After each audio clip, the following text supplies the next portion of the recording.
청각, 시각, 촉각, 후각, 미각을 인간의 오감이라 합니다.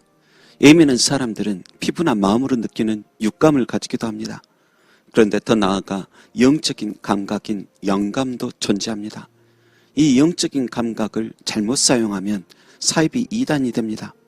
하지만 영적인 감동을 하나님의 말씀 안에서 바르게 사용한다면 그 영혼과 인생에 큰 유익이 될 것입니다. 오늘 본문의 사도 바울도 무시 못할 영적인 감동이 밀려옵니다. 당시 사도 바울은 복음 전하다 잡혀 배를 통해 로마로 압송되고 있었습니다. 그리고 그 배에는 276명이 타고 있었습니다. 그런데 바울에게 이번 항해가 큰 손해와 생명의 타격이 있을 것이라는 영적인 감동이 밀려와 사람들에게 있는 그대로 전합니다. 그러나 오랜 세월 배를 모는 사람들이 죄수된 바울의 말을 들을 리 없습니다. 오히려 남풍이 순하게 불며 항해하기에 너무 좋은 여건이 되어 바울의 경고를 비웃습니다. 하지만 그들의 비웃음은 곧 공포로 변합니다.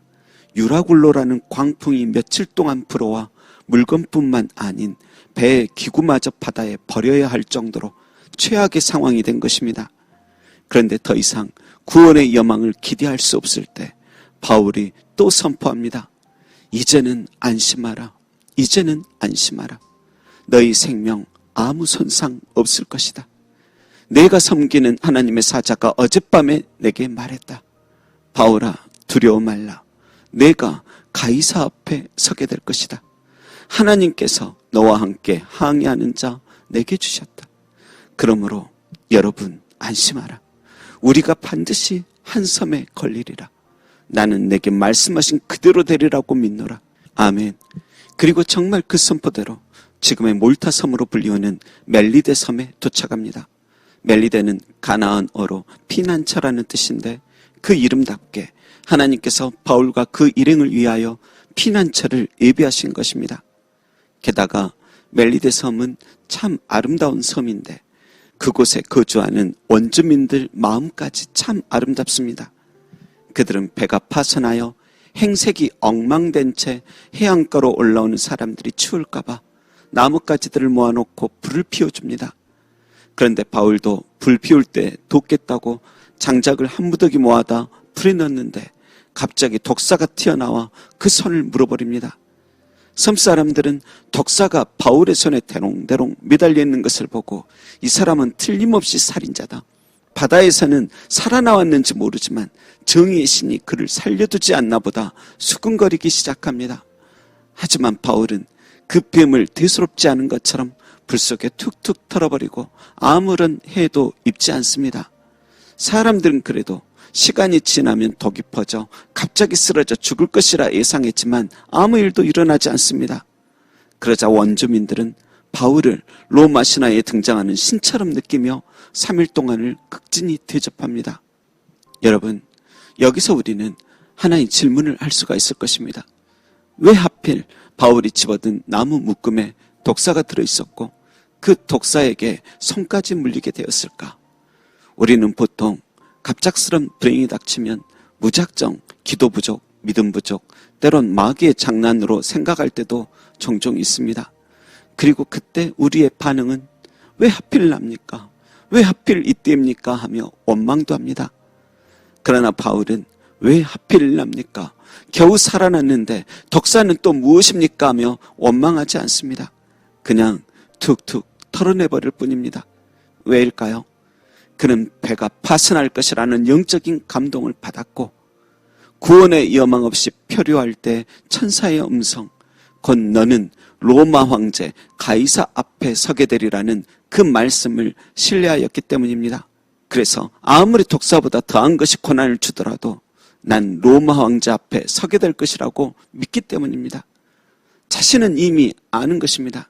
사람의 죽는 것이 결국 매 한 가지이지만 자신은 동물이나 자연재해로 죽는 것이 아닌 순교로 죽을 운명임을 자각한 것입니다.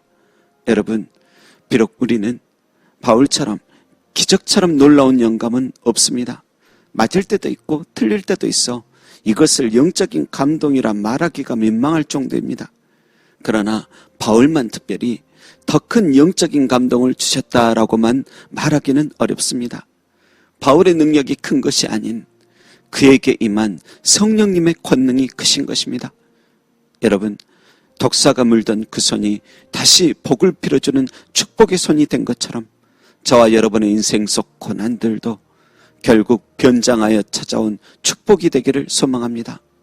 또한 나를 놀라게 하고 아프게 하고 우울하게 하는 독사, 나를 퉁퉁 부어오르게 하는 독사, 좋지 않은 사단의 생각들을 모든 일에 우리를 사랑하시는 이로 말미암아 떨어내버리길 간절히 소망합니다.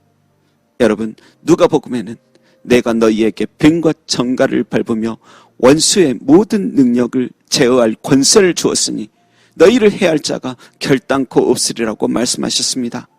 그러니 그 말씀대로 원수의 모든 능력들을 제어할 권세가 우리 안에 함께하고 있음을 믿고 한 주간도 환경 속 독사들을 떨어내버리며 모든 슬픔과 괴로움 노래로 변하기를 주님의 이름으로 축원합니다.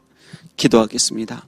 하나님, 귀가 있어도 하나님의 말씀을 듣지 못하고 입이 있어도 복음을 전하지 못하는 자로 살지 않게 하시고 모든 오감들 건강하여 증폭되어지며 육감도 발전하고 하나님 주신 영감도 회복하는 복된 한 주 되게 하옵소서. 부디 우리 삶에 나태해지고 약해진 틈을 통하여 들어온 독사들, 우리의 손과 발을 물고 우리의 연약한 의지를 물고 있는 독사들을 이제는 털어내버리게 하옵소서. 그래서 이제 능력의 손, 전도의 발, 당당하고 튼튼한 심장을 가진 자로 살게 하소서. 바울 때문에 멜리데가 살듯이 나 때문에 내 가정과 영혼들이 살게 하소서. 감사드리며 모든 일에 우리를 넉넉히 사랑하시는 예수님의 이름으로 기도합니다. 아멘.